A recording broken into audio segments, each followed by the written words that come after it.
I rise today as a proud co-sponsor of Bill A10661 and in support of a full and unequivocal repeal of Civil Rights Law 58.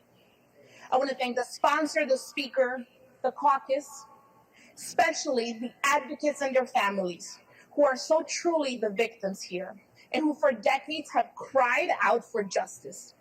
Mr. Speaker, I am an attorney by trade. As an attorney, I have a license to practice law. In exchange for the privilege of practicing law, I am subject to a character and fitness screening, as well as my obligation and my duty to follow the rules of professional conduct set forth by the state of New York. Judiciary Law Section 90.1 requires that before admitting a person to the bar of the state of New York, the appellate division of the Supreme Court must be satisfied that he or she possesses the character and general fitness requisite for an attorney and counselor at law.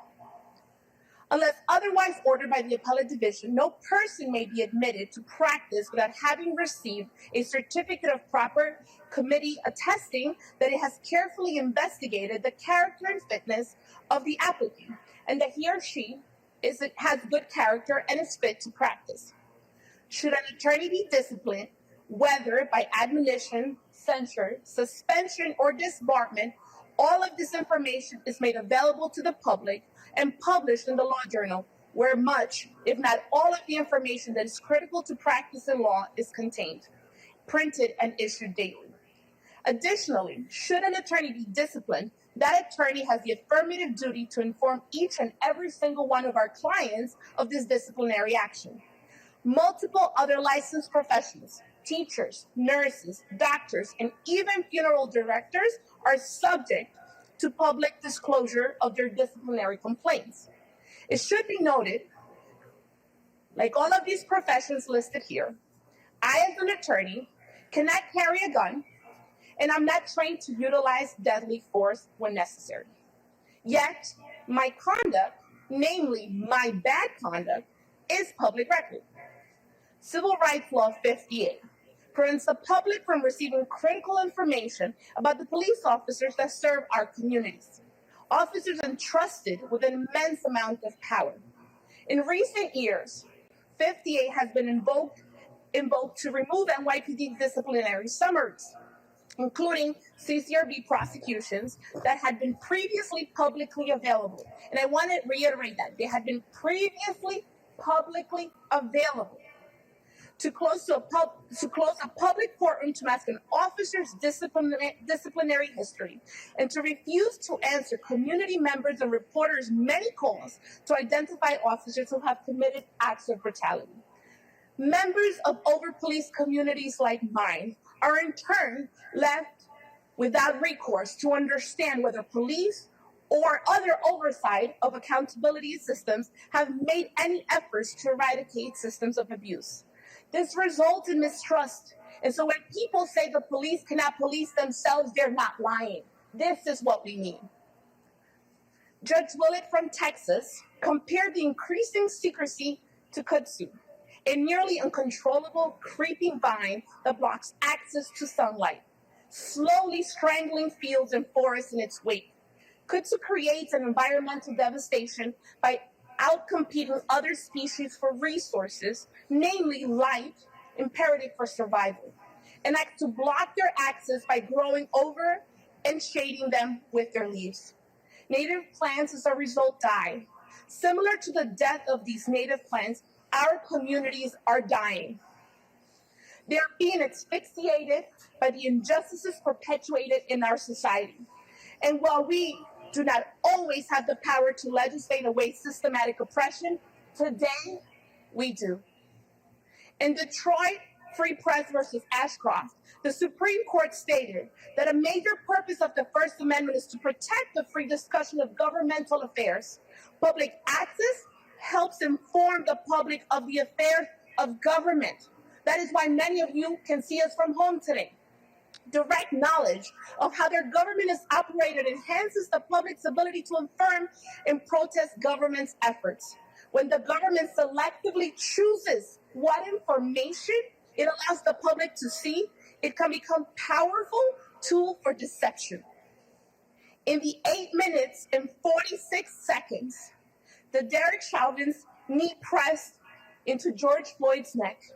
In the 8 minutes and 46 seconds that Mr. Floyd took his final breaths and they were pushed out of his chest by the weight of Mr. Chauvin's knee, crushing his neck and crushing his life, robbing him of the vibrancy of his life and mortality.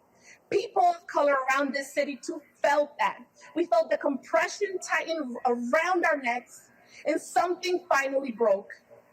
The residual frustration and anger resulting from centuries of systematic oppression and police brutality drove hundreds of us, thousands of us, to protest around our city.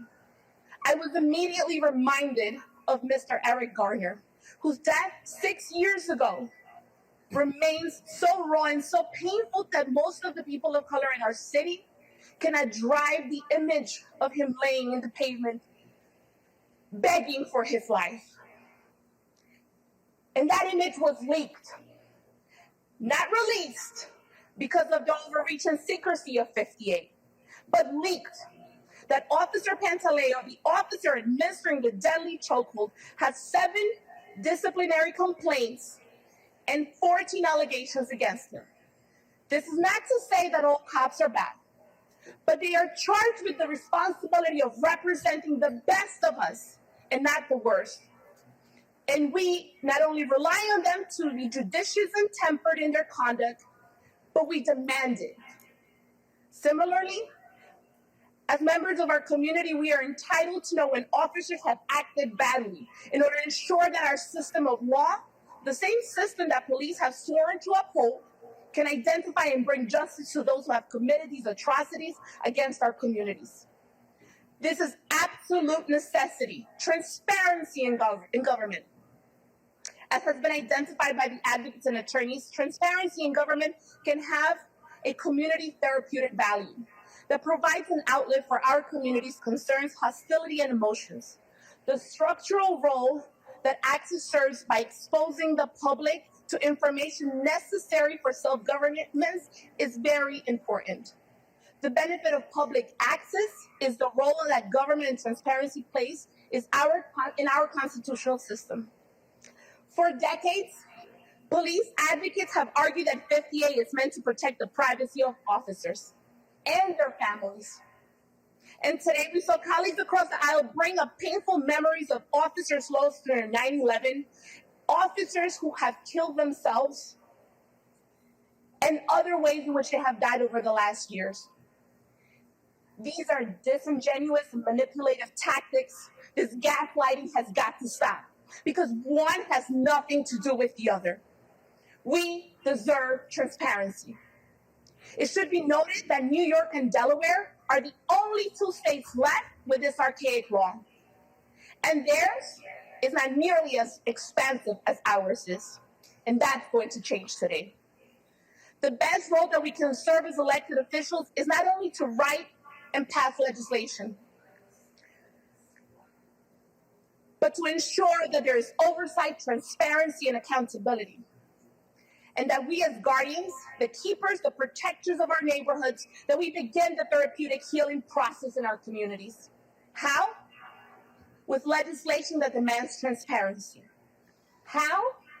With financial capital dedicated not to a billion-dollar police state, but to programs that enrich the lives of our constituents, irrespective of wealth, race, religion, or their background. How? By bringing a message home that we love you, that we care about you, and that we're going to prove this by investing in you, in your housing, in your healthcare, in your education, and re-entry programs. As soon as this law goes into effect, we take that first step in providing this to our communities by opening the doors to government and allowing New Yorkers to finally demand that their police departments provide them with the transparency that they deserve. And because of that, I will be voting in the affirmative.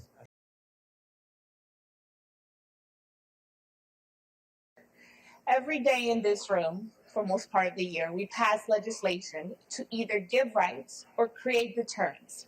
The fact that we would have to create a law to incite an officer to call for help when someone is asking for it, to deter him from not failing to act, it just makes absolutely no sense in my brain.